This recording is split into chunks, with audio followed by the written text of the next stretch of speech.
My self doctor Manoj Kumar Sharma, सहायक आचार्य EFM, राजकीय महाविद्यालय खेतरी। आज हम बीकॉम पार्ट 3 के फर्स्ट पेपर में ग्रामीण विकास की व्यूहरचना के अंतर्गत वर्तमान विषय जो बाढ़, सूखा और अकाल है, इसके बारे में चर्चा करेंगे। सूखे, बाढ़ एवं अकाल का ग्रामीण विकास पर व्यापक प्रभाव पड़ता है। ग्रामीण विकास की व्यूहरचना में इस विषय को सम्मिलित करना नितांत ही आवश्यक है। ग्रामीण विकास की कोई भी व्यूहरचना असफल होगी यदि सूखे, बाढ़ और अकाल की समस्या का अस्थायी समाधान नहीं किया गया है। विषय की महत्ता को देखते हुए इस बारे में आज हम सूखे, बाढ़ और अकाल की समस्या का अध्ययन या चर्चा करेंगे। नेक्स्ट है, सिंचाई कृषि आदानों में से एक महत्वपूर्ण आदान है। भारत सरकार ने सार्वजनिक कोषों तथा कृषकों को सहायता प्रदान करने सिंचाई क्षमता के सर्जन का भरसक प्रयास किया है। बृहद एवं मध्यम सिंचाई परियोजनाओं के द्वारा सिंचाई क्षमता में वृद्धि करने का भरसक प्रयास किया गया है। परिणाम स्वरूप मार्च 2010 में देश में कुल सिंचाई क्षमता बढ़कर 108.2 मिलियन हेक्टेयर हो गई, जबकि 1991-92 में ये केवल 81.1 मिलियन हेक्टेयर ही थी। वर्तमान में कुल अंतिम सिंचाई क्षमता लगभग 140 मिलियन हेक्टेयर हो गई है। तथापि भारत में कृषि मानसून पर निर्भर करती है, क्योंकि कुल कृषि योग्य भूमि के लगभग 65% भाग में सिंचाई की सुविधा अभी भी उपलब्ध नहीं है। सिंचाई के संबंध में उपलब्ध अद्यतन आंकड़ों के अनुसार 2012-13 में अखिल भारतीय स्तर पर कुल कृषि क्षेत्र का मात्र 33.9% हिस्सा शुद्ध सिंचित क्षेत्र था। फलस्वरूप जिस वर्ष मानसून समय पर आ जाता है तथा पर्याप्त वर्षा हो जाती है, उस वर्ष कृषि उत्पादन अच्छा होता है। यदि मानसून समय पर नहीं आता अथवा पर्याप्त वर्षा नहीं होती तो देश को सूखे एवं अकाल की समस्या का सामना करना पड़ता है। सूखे एवं अकाल का ग्रामीण विकास पर प्रतिकूल प्रभाव पड़ता है और ग्रामीण जनसंख्या या लोगों का जीवन दुर्भर हो जाता है। नेक्स्ट है, सूखे का अर्थ है जब किसी क्षेत्र में वर्षा बिल्कुल न हो अथवा औसत से भी कम वर्षा हो तो उसे सूखे की संज्ञा दी जाती है। सूखे के कारण पीने के पानी का अभाव हो जाता है, फसलें नहीं उगाई जा सकती। जिस स्थान पर भयंकर सूखा पड़ता है या पानी की कमी से त्रस्त जनसंख्या तथा पशुधन का पलायन शुरू हो जाता है, लोग अपने मवेशियों के साथ उस क्षेत्रों में पलायन कर जाते हैं जहां पेयजल और रोजगार उपलब्ध होता है। भारत के अनेक हिस्सों में प्रतिवर्ष सूखा पड़ता है। देश के कुछ राज्यों तथा क्षेत्र को लगातार सूखे की चपेट में आते रहते हैं। सूखे की चपेट में आने वाले राज्यों में राजस्थान, गुजरात, बिहार, झारखंड, छत्तीसगढ़, उड़ीसा, MP, आंध्र प्रदेश तथा तमिलनाडु प्रमुख है। देश के कुछ जिले अधिकतर सूखे से प्रभावित रहते हैं। सूखे से लगातार प्रभावित रहने वाले जिलों में बाड़मेर, जैसलमेर, जोधपुर, बीकानेर, कालाहांडी, पलामू, गढ़वा, चतरा, लोहरदगा और बस्तर आदि प्रमुख है। नेक्स्ट है, सूखे से आशय उस स्थिति से है जब लोगों की आवश्यकता की पूर्ति के लिए पानी पर्याप्त मात्रा में नहीं हो। यद्यपि सूखे शब्द का सामान्य आशय वर्षा की कमी एवं उसके परिणामों से होता है, लेकिन सूखे की मात्रात्मक परिभाषा विभिन्न देशों में भिन्न भिन्न है। भारत में भारतीय मौसम विज्ञान विभाग ने सूखे को मौसमी सूखे के रूप में परिभाषित किया है।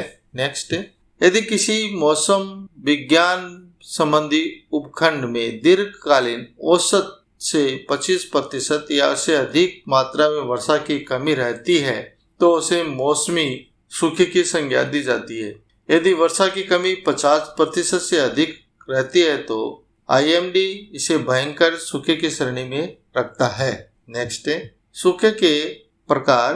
IMD के मौसम विज्ञान संबंधी सूखे की परिभाषा के अनुसार राष्ट्रीय कृषि आयोग ने सूखे को 2 भागों में बांटा है, जल विज्ञान एवं कृषि संबंधी सूखा। नेक्स्ट है, जल विज्ञान संबंधी सूखा। जल विज्ञान संबंधी सूखा वह स्थिति होती है जब लंबी अवधि के मौसमी सूखे के कारण सतही जल समाप्त हो जाता है तथा भूमिगत जल के स्तर में कमी आ जाती है।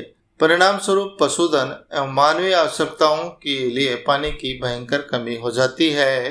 नेक्स्ट है कृषि संबंधी सूखा। भयंकर मौसमी सूखे के कारण 4 सप्ताह की अवधि, जिसमें दीर्घकालीन वर्षा के औसत का 50% से अधिक मात्रा में वर्षा की कमी रहती है, या खरीफ के मौसम में साप्ताहिक वर्षा 5 सेंटीमीटर या से कम होती है, अथवा शेष पूरे वर्ष में ऐसी स्थिति लगातार 6 सप्ताह तक रहती है तो इसे कृषि सूखा की संज्ञा दी जाती है। व्यवहार में देश के विभिन्न राज्य सूखे को परिभाषित करने हेतु अलग अलग आधार काम में ले सकते हैं। सामान्यतः यदि सिंचाई के लिए अपर्याप्त पानी के कारण किसी जिले में 50% या अधिक खड़ी फसल खत्म हो जाती है या खराब हो जाती है तो उसे जिले को सूखे से प्रभावित जिला घोषित किया जाता है। नेक्स्ट है जो कि कृषि सूखे की परिस्थिति किसी क्षेत्र विशेष से संबंधित होती है।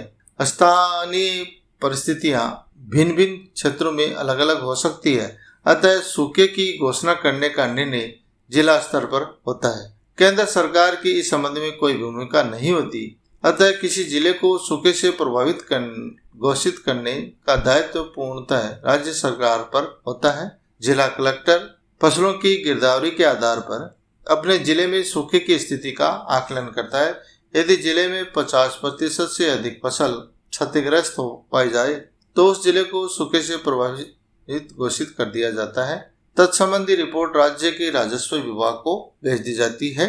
नेक्स्ट, सूखा घोषित करने पर क्या प्रभाव पड़ता है। सूखे से प्रभावित जिलों की पहचान करने के बाद राज्य सरकार वित्तीय सहायता प्राप्त करने के लिए केंद्र सरकार को रिपोर्ट भेजती है।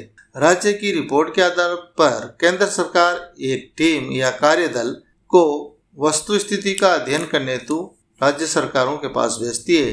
यदि कार्यदल केंद्र सरकार के विभिन्न मंत्रालयों जैसे वित्त, कृषि और ग्रामीण विकास आदि के प्रतिनिधि सम्मिलित होते हैं, आवश्यकता को देखते हुए केंद्र सरकार राज्यों को आवश्यक वित्तीय कोष उपलब्ध कराती है। सूखे की घोषणा करने के बाद किसानों को सहायता प्रदान करने के कदम उठाने पड़ते हैं। प्राकृतिक आपदाओं के लिए केंद्र सरकार के पास 2 मदों के अंतर्गत आरक्षित कोष होते हैं। प्रथम आपदा राहत कोष, दूसरा राष्ट्रीय आपदा कोष आकस्मिक निधि।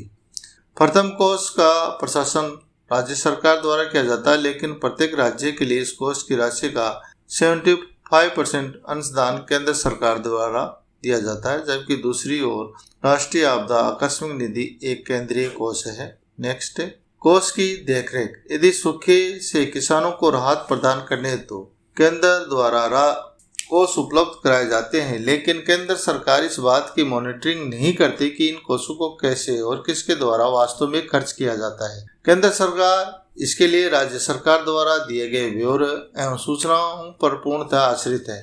यहाँ पर यह प्रश्न उठता है कि कोष की निगरानी कौन करता है। वास्तव में कोई नहीं। केंद्र द्वारा राशि किस्तों में उपलब्ध कराई जाती है। हाँ, तो यह अवश्य होता है कि राज्य इस संबंध में यह जानकारी देते हैं कि इस राशि को किस प्रकार से खर्च किया गया है, लेकिन केंद्र के पास ऐसी कोई केंद्रीय मॉनिटरिंग टीम नहीं है जो ये जांच करे कि राहत राशि वास्तव में खर्च की गई है। शायद यही कारण है कि विधायक, एमएलए, सांसद अपने अपने जिले को सूखा प्रभावित घोषित करने की होड़ में रहते हैं। राहत कोषों के कुप्रबंध की पूरी संभावना रहती है। उड़ीसा में आए तूफान के बाद मीडिया रिपोर्टों में दर्शाया गया है कि राहत कार्यों के लिए दिए गए कोषों का उस जगह पर उपयोग नहीं किया गया जहां उपयोग किया जाना अपेक्षित था। नेक्स्ट, सूखे की परिस्थिति का सामना करने के लिए घोषित किए जाने वाले संबंधी उपाय पूर्णतः राज्य सरकार के क्षेत्राधिकार में आते हैं। वे सभी कदम उठाए जा सकते हैं जो इस प्रकार है।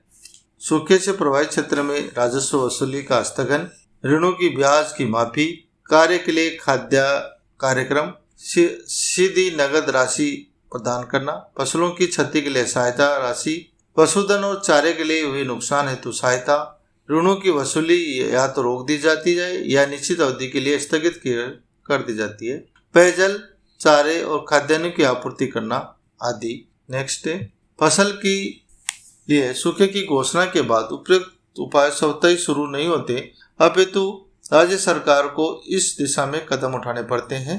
फसल की क्षति के लिए दिए जाने वाले क्षतिपूर्ति की राशि किसानों की जोत के आकार पर निर्भर करती है। यद्यपि इससे केवल ऐसे किसानों को ही राहत मिलती है जो जमीन के मालिकों, लेकिन कृषि श्रमिक सूखे से सर्वाधिक प्रभावित होते वाले लोग होते हैं, क्योंकि उनके लिए तो रोजगार ही नहीं रहता। इस समस्या के समाधान हेतु अथवा महात्मा गांधी राष्ट्रीय रोजगार कार्यक्रम जैसे कार्यक्रम चलाए जाते हैं।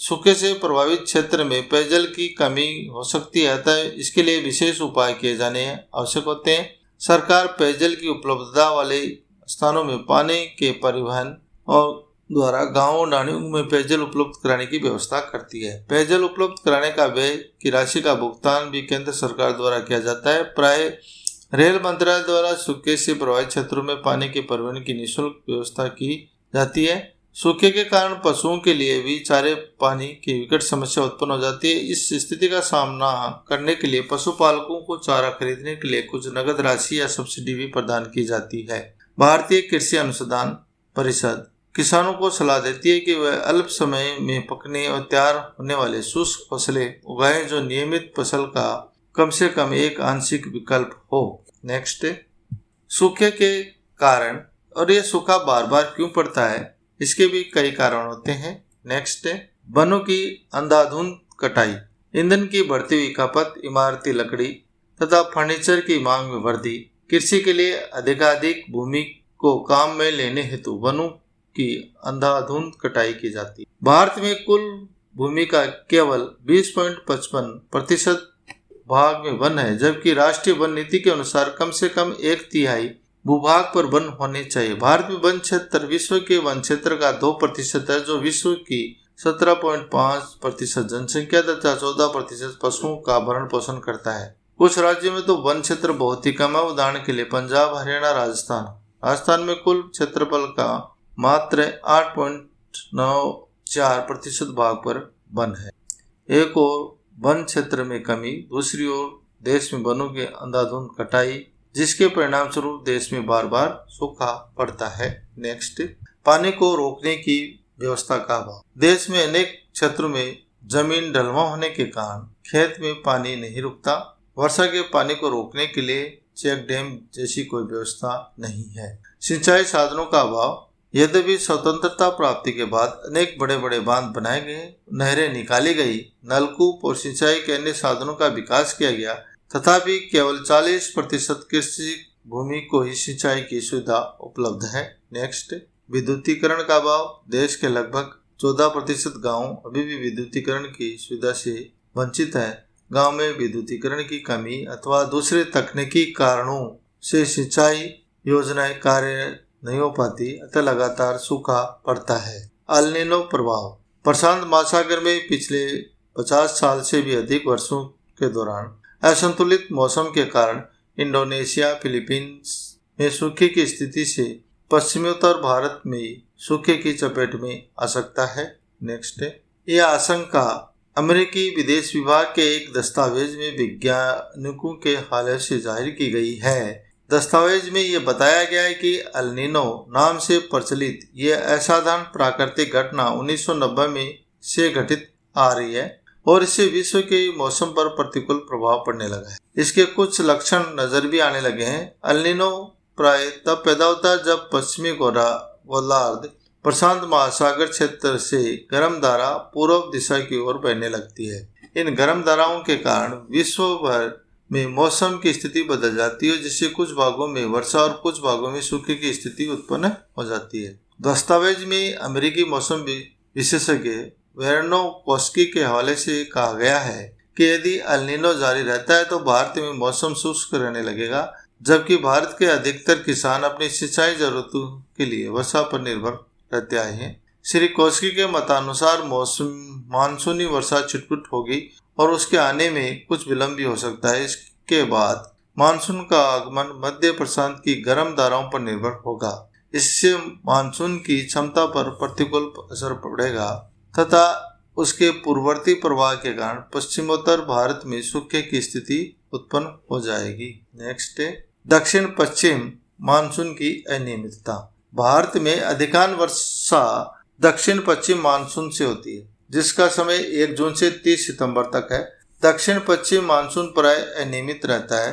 कभी मानसून देर से आता है तो कभी जल्दी समाप्त हो जाता है तो कभी बहुत जल्दी आ जाता है और शीघ्र ही समाप्त हो जाता है। भारत में मानसून के निष्पादन संबंधी आंकड़ों का अध्ययन करें तो यह निष्कर्ष निकलता है कि मानसून के वितरण की असमानता एक आम बात है।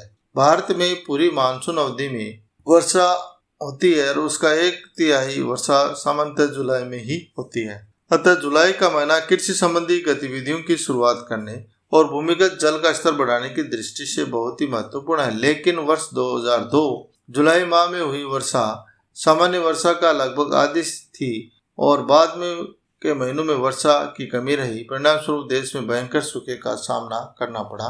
नेक्स्ट, बाढ़। भारत में एक और अनेक क्षेत्र जहां प्रतिवर्ष सूखे की चपेट में आते हैं तो दूसरी ओर अनेक क्षेत्रों में अतिवृष्टि के कारण बाढ़ की समस्या का सामना करना पड़ता है। बाढ़ से जो देश में प्रतिवर्ष 90 लाख हेक्टेयर क्षेत्र को प्रभावित करती है, फसलों, संपत्तियों, जनोपयोगी सेवाओं की क्षति पहुंचती है। ये क्षति प्रतिवर्ष अरबों रुपयों की होती है। अधिक भूमि बह जाने से वन क्षेत्र में कमी होने के कारण सूखा भी पड़ता है। देश में होने वाली 40 करोड़ हेक्टेयर मीटर वर्षा में से 9.10 करोड़ हेक्टेयर मीटर वर्षा वन क्षेत्र में होती है। इससे 4.90 करोड़ हेक्टेयर मीटर वर्षा वन की मृदा में रिस जाती है। 1.60 करोड़ हेक्टेयर मीटर वर्षा का पानी भाप बनकर उड़ जाता है। 2.60 करोड़ हेक्टेयर मीटर पानी बह जाता है। मृदा में रिसी पानी की मात्रा धीरे धीरे निकलकर नालों और नदियों के रूप में लगातार बहती रहती है। देश में बाढ़ से अत्यधिक प्रभावित क्षेत्रों में असम, बिहार, पश्चिम बंगाल, उत्तर प्रदेश, उत्तराखंड, उत्तर पूर्व के सभी प्रमुख राज्य हैं। नेक्स्ट है अकाल। जब सूखे, बाढ़ और अन्य किसी प्राकृतिक आपदा के कारण या तो फसलें उगाई नहीं जा सकती या फसलें तैयार होने से पूर्व ही नष्ट हो जाए तो उसे अकाल कहते हैं। अकाल पड़ने पर कृषि उत्पादन या तो बिल्कुल नहीं होता या नगण्य होता है। अकाल की स्थिति में कई बार पशुओं के लिए चारा और पानी तक नहीं मिल पाता। परिणाम स्वरूप लाखों करोड़ों मवेशी अकाल मौत के शिकार हो जाते हैं। ग्रामीण लोगों के समक्ष रोजी रोटी की विकट समस्या उत्पन्न होती है। जिन क्षेत्रों में अकाल पड़ता है वहां के निवासी अपने पशुओं सहित उन स्थानों को पलायन करने को बाध्य हो जाते हैं जहां उन्हें रोजगार, पानी आदि मिलने की संभावना हो। Next, thank you.